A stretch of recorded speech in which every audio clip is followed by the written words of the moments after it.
Tá, a gente está falando muito aqui assim de quando quem está nos ouvindo vai pensar em hipercol familiar. Mas tem gente que está pensando o seguinte: isso aí é raridade, não tenho no meu consultório, vou atender uma vez na vida. Por que é importante que quem está nos ouvindo pense em hipercolesterolemia familiar? Perfeito.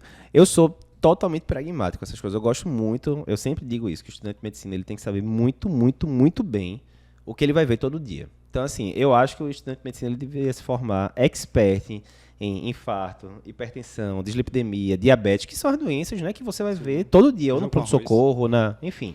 E que vai fazer mais diferença na vida das pessoas. Mas aí é que tá. HF, quanto mais raro vai ficando a doença, né, menor vai ficando o interesse do público em geral. Mas aí é que tá. HF não é tão raro assim. Né? Se você for ver pelas casuísticas mais recentes, a cada 200, 300 pacientes que você atende, você identificaria um caso de HF.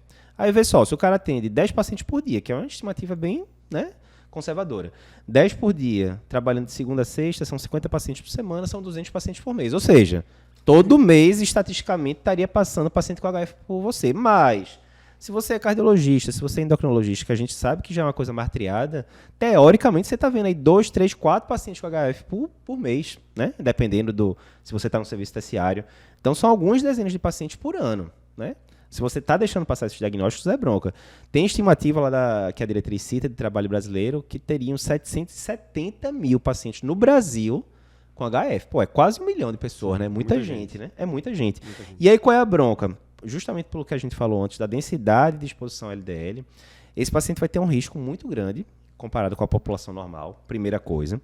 Segunda coisa, a gente tem medicação que diminui esse risco, a gente vai falar depois, basicamente estatinas, né, tem outras medicações, mas as estatinas são a grande força.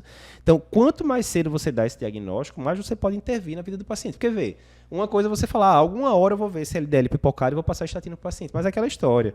Uma coisa é o paciente ter começado a tomar estatina, sei lá, com 10 anos, 12 anos e usar a vida toda. Outra coisa é ele começar a tomar com 45 depois que ele já infartou. Aí o efeito da estatina é totalmente diferente, né? Então, e ainda tem a questão dos parentes, como a gente falou. Tudo bem, acabei de dar diagnóstico no paciente no pronto-socorro e aí me consulta, dosei o perfil lipídico, logo na admissão, que é o recomendado, veio um LDL de 280. Repetir aquilo ali mesmo, acabou, né? A gente vai falar dos critérios daqui a pouco, mas vai fechar diagnóstico para HF, provavelmente. Ok. E quem já atendeu o paciente com hipercol familiar já ouviu aquela história: perdi 2 irmãos exatamente, por infarto, meu pai exatamente. morreu aos 45 anos por infarto, então a gente consegue intervir realmente na história natural da família. Ou seja, assim, se tivessem dado diagnóstico no pai, no irmão, não tinha chegado nele essa bronca, né? Eu teria diminuído gritantemente esse risco, né? Então, assim, não é essa história, doença rara, não é aquela coisa que você vai ver todo dia no consultório. Todo dia, não. Mas você vai estar vendo com certa frequência, a cada 2, 3, 4 semanas, em teoria, você vai estar vendo uma. Se você tiver um centro terciário, você vai estar vendo com mais frequência ainda. E aquela história, se você não pensa, é impossível você dar o diagnóstico.